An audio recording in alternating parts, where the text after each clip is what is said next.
Everyone knows what ego is, right? So why is there so much disagreement on the dangers and the benefits of having ego? Well, the thing is, they actually agree. Not only do they both agree, but they are also both right. What they do disagree on is on what ego is. You see, in English, there's only one word for ego, which is ego. However, in other languages, like Sanskrit, I think that's how you say it, there are two words for ego, ahankara and asmita. So to actually understand this disagreement and why they actually agree, the first thing we need to do is to explore the different interpretations of ego. Specifically, ego as the idea of self versus ego as an unhealthy obsession with the self. So, ego as the idea of self.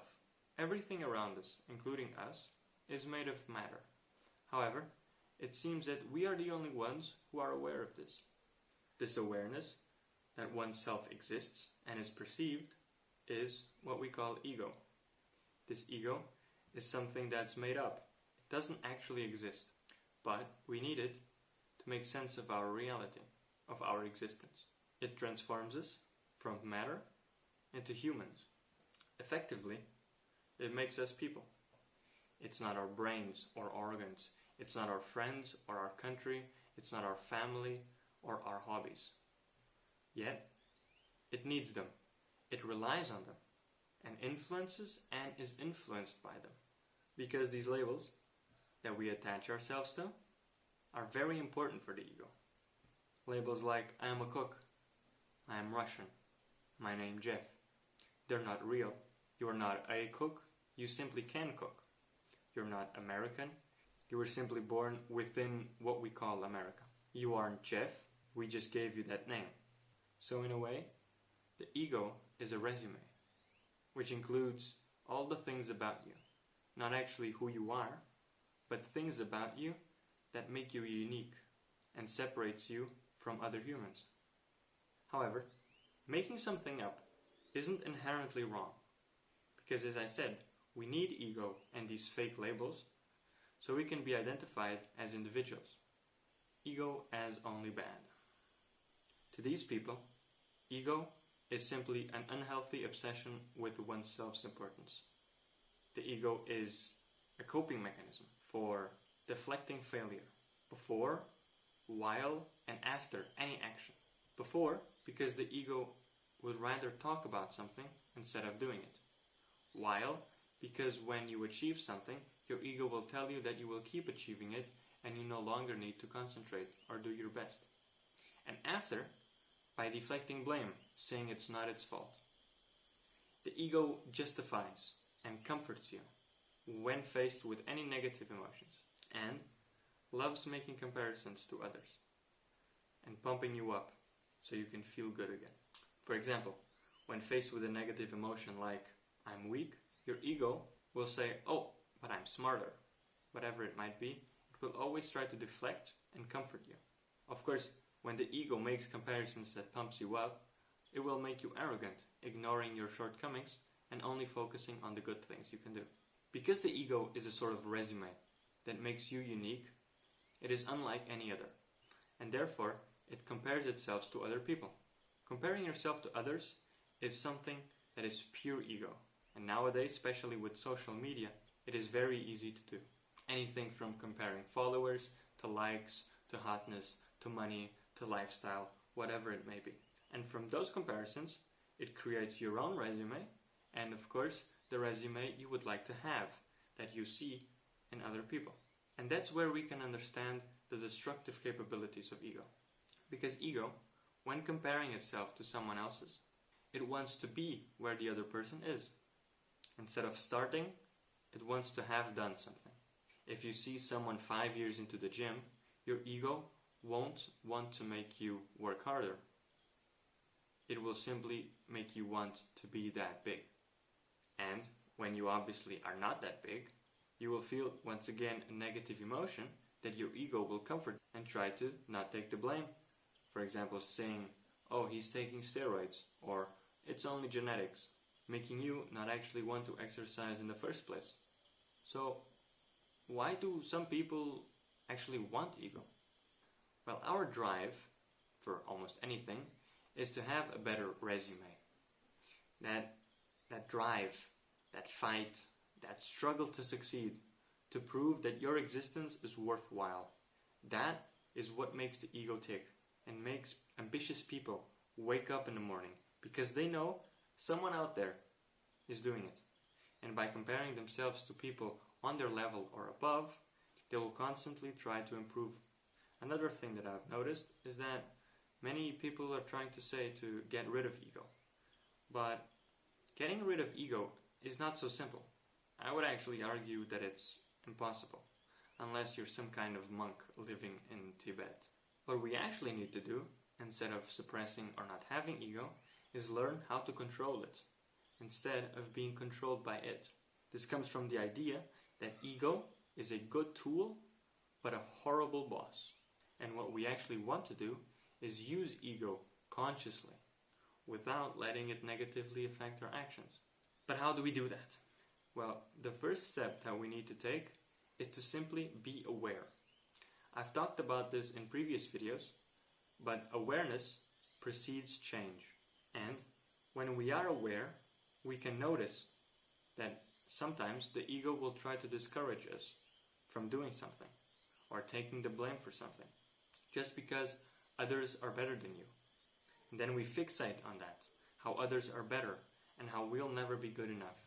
And that's just our ego talking and making excuses. And if you can catch yourself doing that by being self-aware of your own actions and thoughts, you can try and control it. Another way to reduce the negative effects of ego is by building intrinsic confidence. A sort of confidence that is not depending on comparisons, which is when the sense of self comes from outside. Instead, confidence is all about depending on your own capabilities and achievements. Confidence comes from knowledge. I know I can do X. While ego, arrogance, comes from comparison. Well, I can do better than someone else, so therefore I'm pretty good. To build this intrinsic confidence, you only need two things. Things you have done and things you want to do.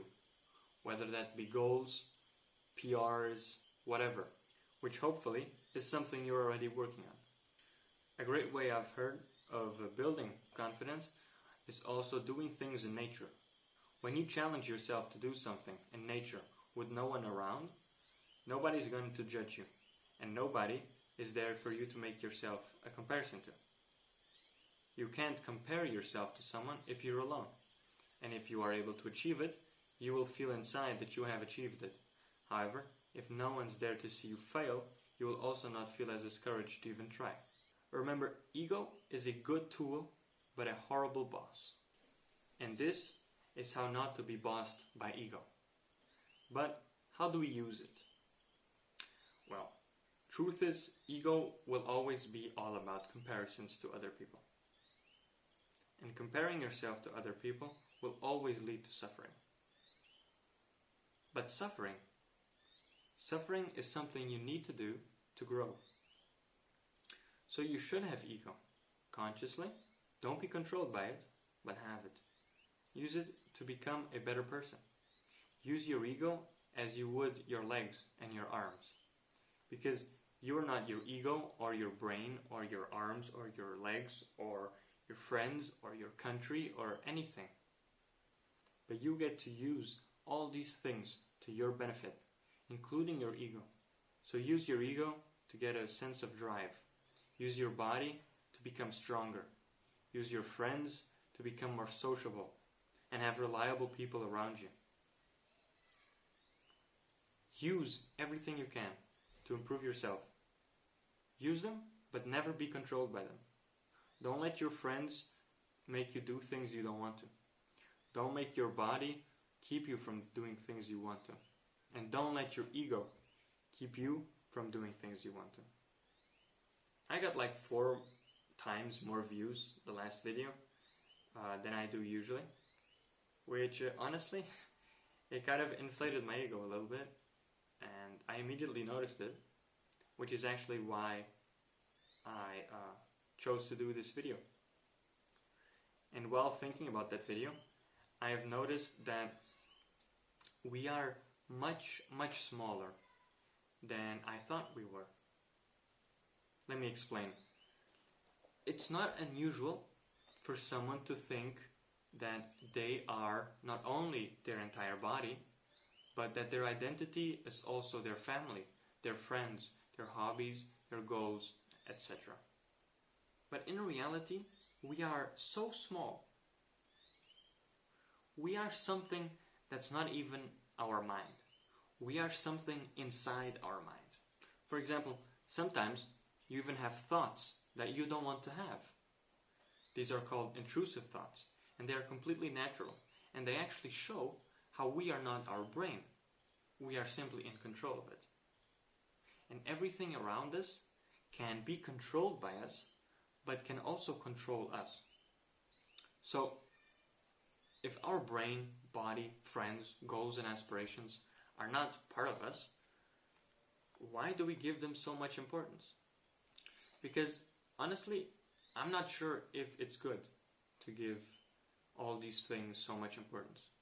Monks usually try to become detached from these things. No friends, no family, no goals, no aspirations.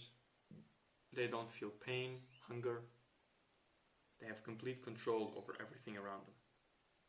And they sort of view the world as an outsider, as something inside their own brain. But personally, I gotta be honest with you, I would rather be a participant. I would rather exist and feel and just be, right? I want to be part of my family. I want to be part of my friends. I want to think of this as my body. I want to think of this as me. So, maybe it's actually good to have these labels. But I also don't want to be like normal people.